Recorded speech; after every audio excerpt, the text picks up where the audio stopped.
Des douleurs spontanées, intermittentes, irradiées et exacerbées par le froid et le chaud sont les douleurs des pulpites aiguës. Y a-t-il d'autres types de pulpites? Si oui, de quoi elles sont caractérisées et comment les traiter? Jusqu'à maintenant, j'ai réalisé des dizaines de vidéos sur la médecine dentaire.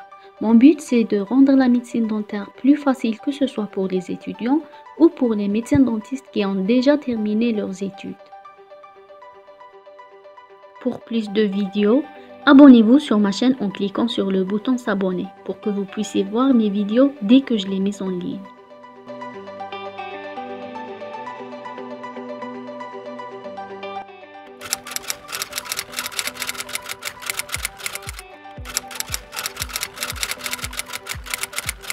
La pulpe dentaire assure 4 fonctions essentielles. Une fonction de formation par l'élaboration de la dentine, une fonction de nutrition par les échanges au niveau des capillaires, une fonction sensorielle et sensitive assurée par les fibres terminales du trait jumeau et une fonction de protection par le contrôle de l'agression du milieu buccal. L'étiologie des pulpites est très variée. Toutefois, il est possible de regrouper les causes des pulpites en 3 grandes catégories: infectieuses, physiques et chimiques. Dans chaque catégorie, on peut distinguer des causes générales et des causes locales. Commençons par les causes infectieuses. Généralement, l'inoculation septique de la pulpe par la voie sanguine se produit chez les personnes dont l'état général est altéré par des infections diverses telles que la tuberculose, la grippe, la fièvre typhoïde, etc. Ce phénomène va donner des affections pulpaires appelées pulpites hématogènes. Localement, l'inoculation septique peut être causée par la carie, qui est la cause la plus fréquente, les fractures et les fêlures, les érosions, les abrasions mécaniques, les parodontolises et les fautes d'asepsie. Pour les causes physiques, ce sont les variations d'altitude et les variations de pression atmosphérique.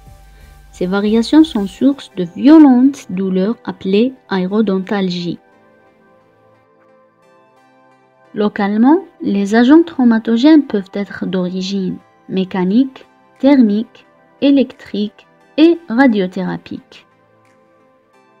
Terminons par les causes chimiques. Sur le plan général, il s'agit de l'intoxication de la pulpe par 2 voies. Les intoxications endogènes, comme le diabète, et les intoxications exogènes, comme le plomb, le mercure et l'arsenic. Sur le plan local, l'intoxication de la pulpe peut être causée par les matériaux d'obturation comme les composites. L'agressivité de ces matériaux dépend de leur composition et de leur proximité à la pulpe. Elle peut être aussi causée par les produits à visée médicamenteuse, comme les agents chimiques utilisés en interséance. Tous les facteurs étiologiques des pulpites déclenchent des phénomènes inflammatoires au sein du tissu pulpaire. L'expérience montre qu'il peut exister un passage de l'aigu vers le chronique et vice-versa. On parle alors de refroidissement ou de réchauffement. L'inflammation du tissu conjonctif peut évoluer selon 2 modes. Un mode aigu ou précoce, qui est de courte durée, où l'inflammation peut s'arrêter à ce stade et le retour à la normale se fera sans séquelles. Elle peut se prolonger pendant des années et passer à la chronicité. La douleur est de plus en plus forte. C'est le cas de pulpite symptomatique. Un mode chronique, où il y aura formation d'un tissu granulomateux. Dans ce cas-là, il n'y a pas de douleur. C'est le cas de pulpite asymptomatique. Un 3e mode d'évolution peut être existé. C'est la phase subaiguë, qui est un stade transitoire entre les états inflammatoires symptomatiques ou aigus et asymptomatiques ou chroniques. Les symptômes, s'ils sont présents, sont généralement assez légers et de faible intensité. Classification des pulpopathies. La classification expliquée dans cette vidéo c'est la classification de Bomb en 1962, qui est une classification symptomatique à but thérapeutique.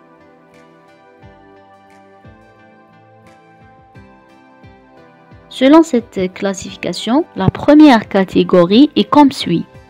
Pulpes vivantes sans symptomatologie, lésées accidentellement ou proches d'une carie ou d'une cavité profonde susceptible d'être protégée par un coiffage. Deuxième catégorie, c'est comme suit. Pulpes vivantes avec symptomatologie dont on tentera, surtout chez les jeunes, de conserver la vitalité par coiffage ou biopulpotomie.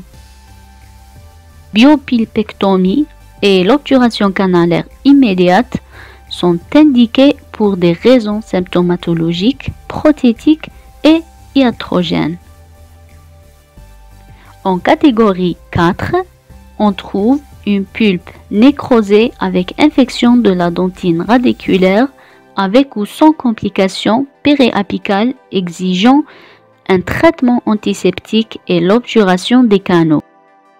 À rajouter aussi la catégorie 4 bis qui est une pulpe nécrosée avec infection de la dentine radiculaire avec ou sans complications périapicales sur dents immatures. Traitement antiseptique et obturation provisoire des canaux avec pâte résorbable. Maintenant, je vous laisse avec quelques questions sur cette partie qu'on a déjà vue ensemble. Essayez de répondre sur ces questions en commentaire et vous allez trouver la réponse dans la prochaine vidéo.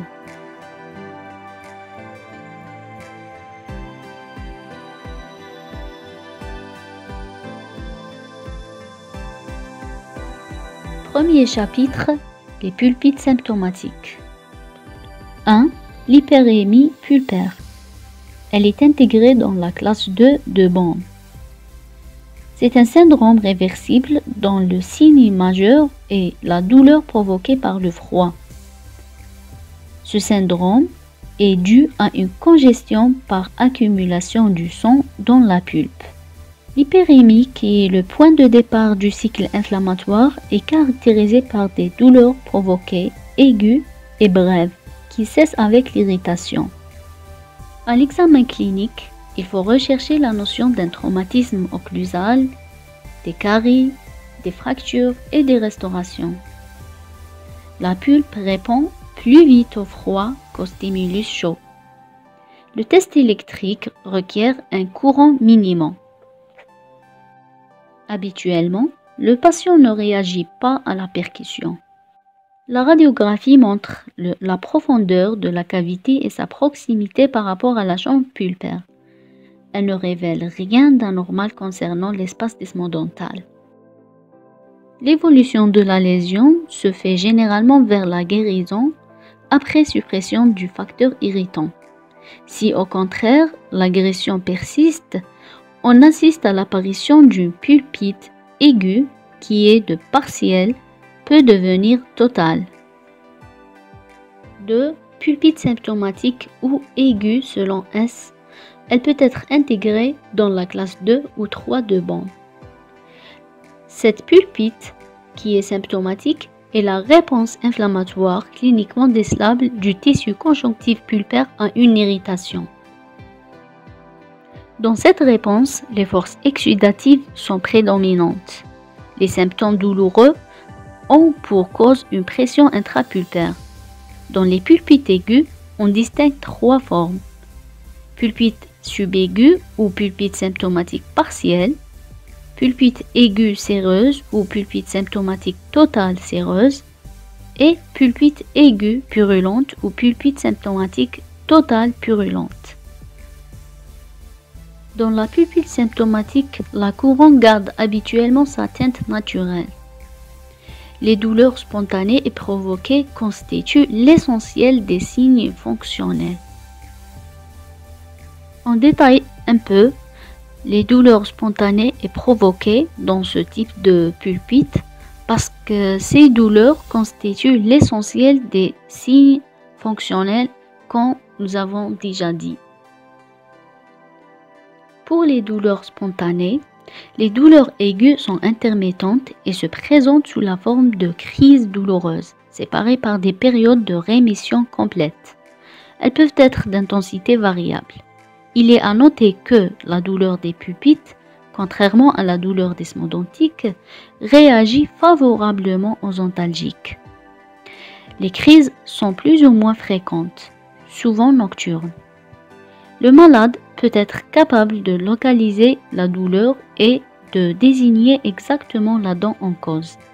Mais il arrive que très souvent, la douleur soit irradiée aux dents adjacentes, aux antagonistes ou aux régions voisines. Le diagnostic différentiel des pulpites aigus se fait avec les réactions périapicales aiguës, les lésions du septum, les maladies extra-orales comme l'inflammation des glandes salivaires, les otalgies, les névralgies du trait jumeau, l'accident d'évolution des dents de sagesse. Détaillons un peu plus chaque classe de pulpite aiguë. 1. La pulpite aiguë partielle. C'est une inflammation de la partie superficielle de la pulpe camérale. Les signes subjectifs. La douleur est intermittente, spontanée, légère et sans irradiation. Elle est provoquée et augmente surtout par le froid. Pour les signes objectifs, le test de vitalité est positif, la pression est positive, le fraisage est aussi positif, alors que la percussion est négative. 2. La pulpite aiguë totale.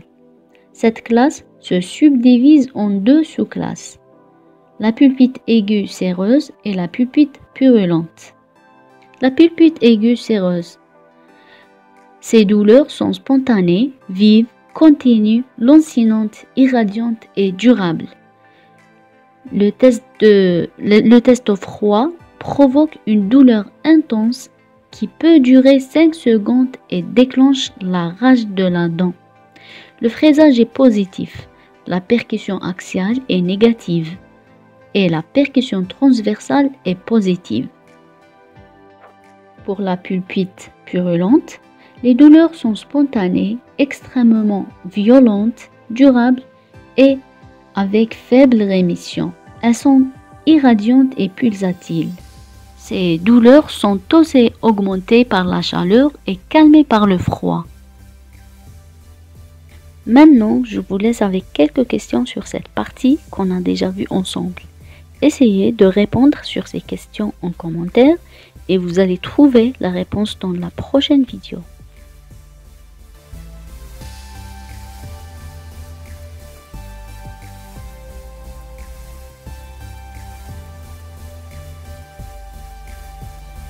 Deuxième chapitre, les pulpites asymptomatiques. La pulpite asymptomatique est une réponse inflammatoire du tissu conjonctif pulpaire à une irritation. Les forces prolifératives sont prédominantes. Elle n'est pas douloureuse car la pression intrapulpaire est diminuée et équilibrée. Une pulpite chronique peut apparaître tout de suite après une inflammation aiguë ou s'installer d'emblée si une faible irritation de la pulpe est neutralisée par une résistance tissulaire effective. Les pulpites asymptomatiques ou chroniques se subdivisent en deux catégories. Les pulpites chroniques ouvertes qui peuvent être ulcéreuses ou hyperplasiques et les pulpites chroniques fermées. Commençons par la pulpite chronique fermée. Ce type de pulpite peut s'installer à la suite d'une carie dont l'évolution est lente, des manœuvres opératoires, des lésions parodontales ou des mouvements orthodontiques excessifs. Si le dommage pulpaire est minime, la guérison peut se produire. On parle alors de pulpite réversible. Sinon, la pulpite est dite irréversible. Alors, quels sont les signes d'une pulpite chronique fermée? 1. La teinte et la translucidité sont conservées. 2. Un silence clinique ou bien un syndrome dentinaire en cas de dénudation dentinaire. Les réponses aux tests de vitalité sont un peu retardées. La radiographie est capable de montrer une dégénérescence calcique qui accompagne souvent ce type de pulpite. Sans traitement, l'évolution se fait vers la pulpite totale, puis vers la nécrose totale entrecoupée ou non d'accidents aigus. Par contre, dès que le facteur étiologique est supprimé, la pulpite chronique fermée peut rétrocéder. Elle est réversible. Donc, dans le cas de pulpite chronique fermée, le traitement est étiologique. Il consiste à supprimer la cause, soit par un coiffage dentinaire ou pulpaire, ou bien par un meulage pour un trouble occlusal, ou bien par un traitement parodontal en cas de poche. Passons aux pulpites chroniques ouvertes. Comme nous avons déjà dit, ces pulpites peuvent être ulcéreuses ou hyperplasiques. La pulpite chronique ulcéreuse est une inflammation chronique d'une pulpe exposée à la suite d'une carie. Elle est caractérisée par la formation d'un abcès au niveau de la zone exposée, qui lui est entourée par un tissu granulomateux. La pulpe est ouverte dans la cavité buccale et présente une surface plus ou moins profondément ulcérée. On peut également noter la formation des calcifications pulpaires. La nécrose peut atteindre l'ensemble de la pulpe coronaire qui est insensible au contact. Il est aussi possible de reconnaître la teinte grisâtre et l'odeur fétide de la gangrène. Par contre, les filets radiculaires sont encore sensibles à l'exposition à la sonde. Dans ce cas-là, un seul traitement est indiqué, c'est la pulpectomie, parce qu'il s'agit d'une pulpite irréversible. Pour la pulpite hyperplasique, elle évolue chez les patients jeunes, le plus souvent sur les dents temporaires ou dents permanentes immatures. La tendance à la nécrose est très réduite. Il y a au contraire une prolifération cellulaire ou bien une hyperplasie. L'extériorisation du polype rend le diagnostic de la pulpite hyperplasique évident. La symptomatologie est réduite à la seule sensibilité au contact. Une petite remarque. Le diagnostic différentiel du polype pulpaire se fait avec le polype parodontique marginal ou interradiculaire, développé à partir d'une perforation. Le diagnostic se fait cliniquement et radiographiquement, à l'aide d'une sonde que l'on promène le long de l'insertion du polype qui se trouve toujours à l'orifice du canal. Et voilà, nous avons terminé le sujet ou bien le chapitre des pulpites. Je vous laisse quelques questions sur ce sujet et essayez de les répondre sous forme de commentaires pour que je puisse savoir si vous avez bien compris le sujet. N'hésitez pas de partager la vidéo avec vos collègues et vos amis. Je vous retrouve prochainement dans une autre vidéo. À très bientôt. Salam.